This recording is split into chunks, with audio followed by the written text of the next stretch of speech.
आपको स्लाइड में दिख रहा होगा कि आज किस किस बातों का आपको कमेंट का जो जवाब मिलने वाला है कि यूपी टीजीटी एग्ज़ाम को लेकर बायोलॉजी वाले स्टूडेंट बहुत कन्फ्यूजन है, उनके मन में बहुत सारे सवाल हैं।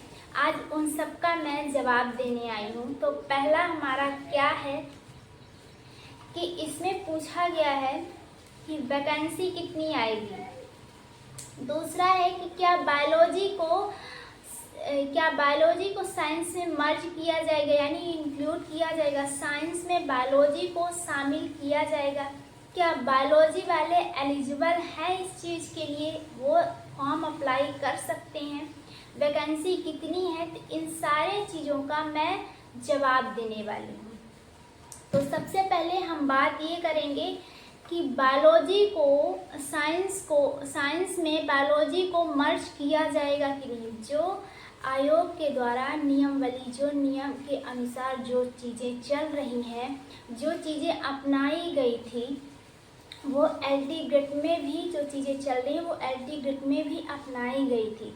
जो स्टूडेंट बायोलॉजी विषय से थे, जिन्होंने ऑनर्स से किया था, जिनका सब्जेक्ट ऑनर्स से था, चाहे जूलॉजी हो या फिर बॉटनी हो, कम से कम आपका ग्रेजुएशन बॉटनी जूलॉजी 2 साल का होना चाहिए।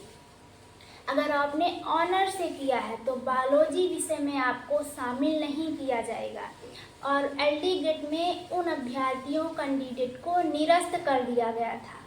जो नियम अनुसार पहले एलटी ग्रेड में लागू किया गया था वो यहाँ भी लागू होगी, ऐसे बातें चल रही हैं। अब दूसरी बात ये है कि बायोलॉजी स्टूडेंट एलिजिबल है या नहीं है, वो अप्लाई कर सकते हैं कि नहीं। तो सबसे पहले मैं ये बता दूं कि जिन्होंने बीएससी साइंस से किया था या उनका फिर सब्जेक्ट बायोलॉजी था, समझ पा रहे हो कि उनका सब्जेक्ट, उन्होंने साइंस में जो अपना सब्जेक्ट लिए थे बायोलॉजी लिए थे और उन्होंने बॉटनी जूलॉजी से ग्रेजुएशन 2 साल लगातार किए हों, ऑनर सब्जेक्ट ना रहा हो कि ओनली हमारा जूलॉजी ऑनर से, बॉटनी ऑनर से, कम से कम बॉटनी जूलॉजी वाले 2 साल लगातार ग्रेजुएशन उन्होंने किया हो। लास्ट ईयर में भले आपका कॉम्बिनेशन सब्जेक्ट रहा हो, चाहे कह सकते हैं कि जूलॉजी केमिस्ट्री या फिर बॉटनी केमिस्ट्री, वो चलेगा, लेकिन कम से कम आपका 2 साल रेगुलर ग्रेजुएशन होना चाहिए, आपको शामिल किया जाएगा। अगर आपने ओनली ऑनर से किया है तो आपको बायोलॉजी विषय में शामिल नहीं किया जाएगा। अब बात ये चल रही है कि बायोलॉजी को, साइंस को बायोलॉजी में शामिल कर दिया जाए या नहीं। तो ये बात कोर्ट तक चल रही है, अभी बातें ये चल रही हैं कि जो साइंस में बायोलॉजी विषय को इंक्लूड कर दिया जाए, यानी एक ही विषय से वैकेंसी, यानी एक ही विषय से सीट निकाली जाए। जैसे पहले मेरिट से सिलेक्शन होता था वैसे ही पुनः किया जाए। अब रही बायोलॉजी की सीटें कितनी आई हैं, तो लगभग 600 या 700 समथिंग बता रहे हैं, अभी कंफर्म नहीं हो रहा है। तो हो सकता है कि जब तक नोटिफिकेशन ना आए तो साइंस में ही बायोलॉजी को शामिल भी किया जाएगा, एक ही विषय से सीट निकाली जाएगी। अगर ये नहीं होता है, अगर आपका ग्रेजुएशन 2 साल बॉटनी जूलॉजी से हुआ है और लास्ट ईयर में आपका भले कोई कॉम्बिनेशन सब्जेक्ट रहा हो, चाहे बॉटनी केमिस्ट्री चाहे जूलॉजी केमिस्ट्री, फिर भी चलेगा। अगर आपने ऑनर्स सब्जेक्ट कर रखा है, ऑनर्स ले चुके हैं, या जैसे कि जूलॉजी ऑनर्स, बॉटनी ऑनर्स से बायोलॉजी, ठीक, आपको उसमें शामिल नहीं किया जाएगा। ये चीज़ ध्यान में रखिएगा। ये चीज़ पिछले जो एलटी ग्रेड का एग्ज़ाम हुआ था उसमें भी ये अपनाई गई थी प्रक्रिया।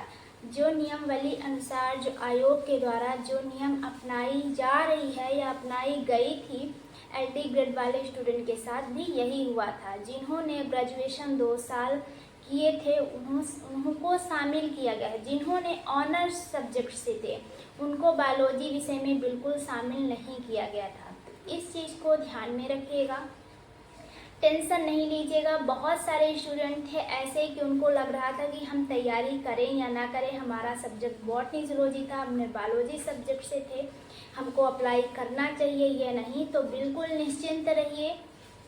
अगर आपका ग्रेजुएशन 2 साल लगातार है तो आप बिल्कुल कर सकते हैं। लास्ट ईयर में आपका कॉम्बिनेशन कुछ भी रहा हो, चाहे केमिस्ट्री बॉटनी रही हो या फिर जूलॉजी बॉटनी रही हो, उससे कोई दिक्कत नहीं है। तो बिल्कुल कंफ्यूज नहीं होइएगा। यहाँ पे अपनी तैयारी बिल्कुल बरकरार कर लीजिएगा, क्योंकि टाइम बहुत कम, जैसे ही नोटिफिकेशन आएगा इसमें टाइम बहुत कम मिलेगा और आपको तैयारी करने में ज़्यादा समय नहीं बचेगा। तो आप लोग निश्चिंत होकर तैयारी करिए। और बहुत सारे मैं यूट्यूब में बहुत सारी चीज़ें देखा, बहुत अफवाह फैला रहे हैं, तो थोड़ा इन सब से दूरियां बना के रहिएगा। और जब तक नोटिफिकेशन नहीं आता उस पर ध्यान दीजिएगा, क्योंकि अगर जैसे सरकारी रिजल्ट है उसमें जाके आप सर्च करो, देखते रहो, वहाँ से जब तक क्लियर नहीं होता है किसी की बातों में भरोसा नहीं करना। क्योंकि आप लोगों की तरह मैं भी एक स्टूडेंट हूँ, मैं भी तैयारी करती हूँ, थोड़ा बहुत जानकारी मैं भी रखती हूँ। अगर छोटी सी जानकारी आपको अच्छी लगी होगी तो आप लोग लाइक शेयर कमेंट जरूर करिएगा, सब्सक्राइब भी कर लीजिएगा। और आपको किस चीज़ में प्रॉब्लम हो रही, कौन सी चीज़ें समझ में नहीं आ रही, आप लोग कमेंट जरूर करिएगा। कमेंट के ज़रिए आपको सॉल्यूशन ज़रूर यहाँ पे मिलेगा। तो तब तक के लिए बाय बाय, हम मिलते हैं नेक्स्ट वीडियो में आप लोगों के साथ। तब तक के लिए bye bye, thanks for watching my video.